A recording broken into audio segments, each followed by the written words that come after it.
తిరుమల వెంకటేశ్వరుడితో పెట్టుకుని, ఆయన్ని స్వార్థం కోసం వాడుకుంటూ బ్యాడ్ పాపులర్ చేయాలనుకునేవాడు ఎవ్వుడైనా సరే పురుగులు పట్టిపోతాడు. సర్వనాశనం అవుతాడు. ఆయన వ్యవహారంలో మనం ఎంత నిజాయితీగా ఉంటే, అంత బాధ్యతగా ఉంటే అంత ముఖ్యం. నేనిది సర్వకాల సకలావస్థల యందును నమ్మేటటువంటి నీతి. ఎందుకంటే ప్రత్యక్షంగా చూసిన వాడిని, ప్రత్యక్షంగా పనిచేసిన వాడిని. అక్కడ పనిచేసినప్పుడు మంచి జరిగిన ప్రతిసారి లభించినటువంటి గౌరవం, లభించినటువంటి ఆ స్వామివారి ఆశీస్సుల్ని సర్వదా ఆస్వాదించిన వాడిని. 15,000 రూపాయల జీతంతో తిరుపతి చేరి 60,000 జీతంతో యువతలకు వచ్చినటువంటి వాడిని. ఆ పైన ఏకంగా చీఫ్ ఎడిటర్ అయినటువంటి వాడిని. అదంతా స్వామివారి ఆశీస్సులే అని భావిస్తాను నేను. అంత నమ్మకం ఉంది స్వామివారిది. ఆ కొండపైన జరిగిన అనేక మార్పులలో భగవంతుడు నా చేత వార్తలు రాయించి చేయించిన మార్పులే అంటాను గానీ, నేనేదో గొప్పగా చేశానని నేను ఎప్పుడు చెప్పుకోను. అంత నమ్మకం ఉంది. అలాంటి వెంకటేశ్వరుడికి సంబంధించిన లడ్డూలో ఏదైతే పంది కొవ్వు, ఆవు కొవ్వు, చేప నూనె అన్నప్పుడు మనసు ద్రవించిపోయింది, వణికిపోయింది. బట్ ప్రతిరోజు నాకు అనిపించినటువంటి ఏకైక అంశం ఏంటంటే, ఎట్లా స్మెల్ ఈజీగా తెలిసిపోతుంది. 5 సంవత్సరాల పాటు పబ్లిక్ తెలుసుకోలేకపోయారా? కంపు, చేప నూనెతో విపరీతమైన కంపు వస్తుంది. ఈ రెండిటితో దారుణం. అది నిలబడం కూడా నిలబడదు లడ్డు. ఎట్లా సాధ్యమైంది? భగవంతుడు ఎట్లా చూస్తూ ఊరుకున్నాడు అన్నట్టు. సరే, స్వామీజీలతో ఇంటర్వ్యూలు చేశాను నేను.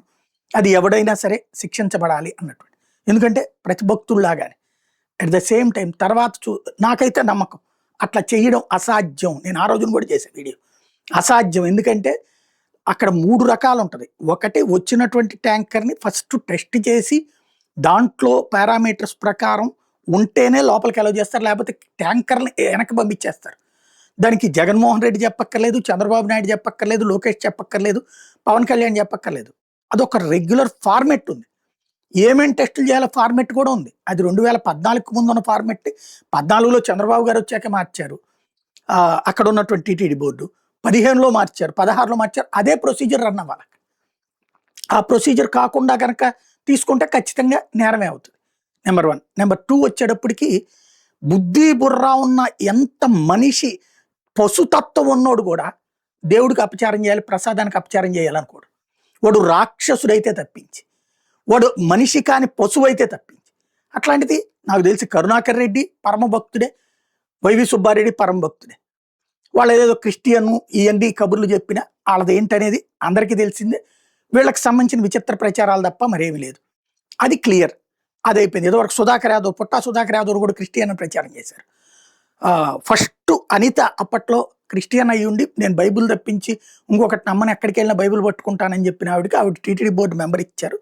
అది కాంట్రవర్సీ అయ్యాక ఆవిడే తీసుకోలేదు. అది అయిపోయింది. ఆ తర్వాత ఇప్పుడు ఆమె రెగ్యులర్గా కూడా గుళ్ళకే వెళ్తుంటుంది, గుళ్ళల్లోనే పూజలు చేస్తూ ఉంటుంది. అప్పుడైతే అంతకుముందు ఆవిడ ఆ టీటీడీ పోస్ట్ పోగొట్టుకోవడానికి కారణం అదే. ఇప్పుడు రెగ్యులర్గా గుళ్ళకి వెళ్తుంది. కాబట్టి అంత వేగంగా మహిమ చూపించాడు భగవంతుడు. ఇది తప్పు జరిగితే నేను అనేక మంది చూసి, అక్కడ తప్పు చేసిన వాళ్ళు తెలిసి తప్పు చేస్తే నాశనం అయిపోతారు. తెలియక తప్పు జరిగితే ఆ తప్పు తెలుసుకునేటట్టు చేస్తాడు దేవుడు. అనేక ఉదంతాలు చూశాను నేను. అలాంటిది ఎట్లా జరిగింది అన్నటువంటి కాన్సెప్ట్ ఉండేది. సరే, తర్వాత చూస్తే ఇప్పుడు వెంటనే భగవంతుడు తలుచుకున్నట్టుగా సుప్రీంకోర్టు ఇన్వాల్వ్ అయ్యి దాంట్లో జోక్యం చేసుకుని అసలు ఎట్ట మాట్లాడతారు మీరు అని అడగటం. తర్వాత ఇప్పుడు తేల్చిందేంటి సిట్టు. ఇప్పుడు వీళ్ళు పరిశోధించినటువంటి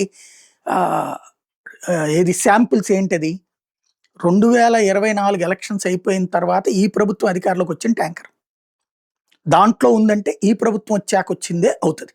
అంతకుముందు ఉంది, ఇట్లాగా ఈ ఫ్యాట్ ఇవన్నీ పెట్టారు అన్నటువంటిది దీని ఆధారంగా నమ్మారు.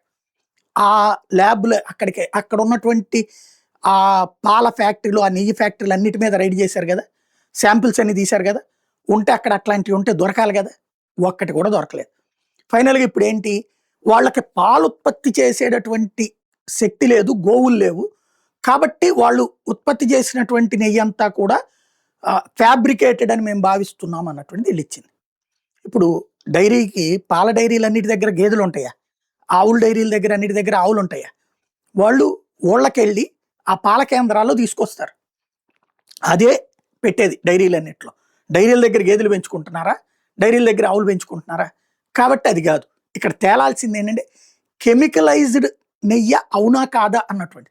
అది అంతకుముందు 4-5 ఏళ్ళు వాడారా, అట్లా వాడితే ఈజీగా తెలియాలి లెక్క ప్రకారం. ఎందుకంటే అక్కడ ఎవరైతే లడ్డూ తయారు చేసే దగ్గర ఉన్నటువంటి బ్రాహ్మణ సామాజిక వర్గానికి సంబంధించిన వాళ్ళు, వాళ్ళు వాసన చూసినే అందులో ఉన్నటువంటి తేడా కనిపెట్టేస్తారు. అలాగా వాళ్ళు చెప్పగానే ఆ నెయ్యిని వెనక్కి పంపించేసిన సందర్భాలు ఉన్నాయి. ఏది ఈ ఫస్ట్ ఫేజ్‌లో మిస్ అయ్యి అక్కడ గూడా. వాళ్ళు గూడా కాంప్రమైజ్ అయ్యారు. లేకపోతే వాళ్ళు తిరుగుబాటు చేస్తారు. లేకపోతే మీడియాకి చెప్పేస్తారు. ఏ మీడియా రిపోర్టర్ గూడా కల్తీ నెయ్యి జరుగుతోందంటే వార్త రాయకుండా ఉండనంత వెర్రెదవ ఎవడు ఉండడు. అందులో అప్పుడు కొండపైన ఈనాడు, జ్యోతి అందరూ ఉన్నారు. అర్ధజన్ మీడియా పర్ఫెక్ట్‌గా ఉంది. కాబట్టి ఆళ్ళకి చెప్పకుండా ఉండదు. కాబట్టి ఇంతెట్లాగా హషప్ అవుతది అన్నటువంటి పాయింటే నడిచింది. ఇప్పటికి స్పష్టత రానిదేంటయ్యా అంటే, సరే కల్తీ ఏదైనా కల్తీనే. ఇప్పుడు ఇందులో జగన్మోహన్ రెడ్డో, లేకపోతే వైవి సుబ్బారెడ్డో, లేకపోతే కరుణాకర్ రెడ్డి ఎవరి మీద కేసు పెట్టలేదు. అంటే అక్కడ పొలిటికల్ అనేటటువంటిది కేవలం మనం తీసుకొచ్చినటువంటి. రెండవది ఆవు కొవ్వు, పంది కొవ్వు అనేటటువంటిది చెప్పింది పచ్చి తప్పు. ఇక ఏది కలిపినా తప్పే. అది ఇదివరకు కూడా డాల్డా కలిపితే తప్పే, కానీ క్రిమినల్ కేసులు ఉండవు. వాళ్ళని వెనక్కి పంపించేస్తారు, బ్లాక్ లిస్ట్‌లో పెడతారు. అంతవరకే ఉంది టీటీడీ చట్టం ప్రకారం. ఇప్పుడు టీటీడీ చట్టాన్ని మార్చాలి. అంటే దేవాదాయ శాఖ చట్టాన్ని సవరణ చేస్తూ అందులో టీటీడీకి సంబంధించిన సవరణ చేయాలి. ఇక పైన అట్లా గనక కల్తీ నెయ్యి ఎవడైనా సప్లై చేస్తారు. సాధారణంగా అక్కడికొచ్చే కూరగాయలు టెస్ట్ చేస్తారు, పాలు టెస్ట్ చేస్తారు, వెన్న టెస్ట్ చేస్తారు, అన్ని టెస్ట్ చేస్తారు అక్కడికి. టెస్ట్ చేయకుండా నాట్ అలౌడ్ తిరుమల తిరుపతి దేవస్థానంలో. దానికి సంబంధించినటువంటిది ఇప్పుడు ఇంకా సోఫిస్టికేటెడ్ ల్యాబ్స్ కూడా వచ్చినాయి. కాబట్టి క్రిమినల్ కేసు ఒక 7 ఏళ్ళు జైలు శిక్ష నుంచి యావజ్జీవ కారాగార శిక్ష దాకా కేసు అన్నటువంటిది పెడితే గానీ ఉండదు. రెండవది, ఇప్పటికైనా భగవంతుడు ఇచ్చిన అవకాశం, మళ్ళీ చెప్తున్నా, this is the last chance for the TTD chairman and government. మీరు ఆవులు పెంచండి, సొంత పాలు తయారు చేయండి, సొంత వెన్న తీయండి, సొంత మజ్జిగ తీయండి, సొంత నెయ్యి తీయండి. భగవంతుడు మీకు ఇచ్చినటువంటి ఆదేశం, భగవంతుడు మీకు ఇచ్చినటువంటి అవకాశం.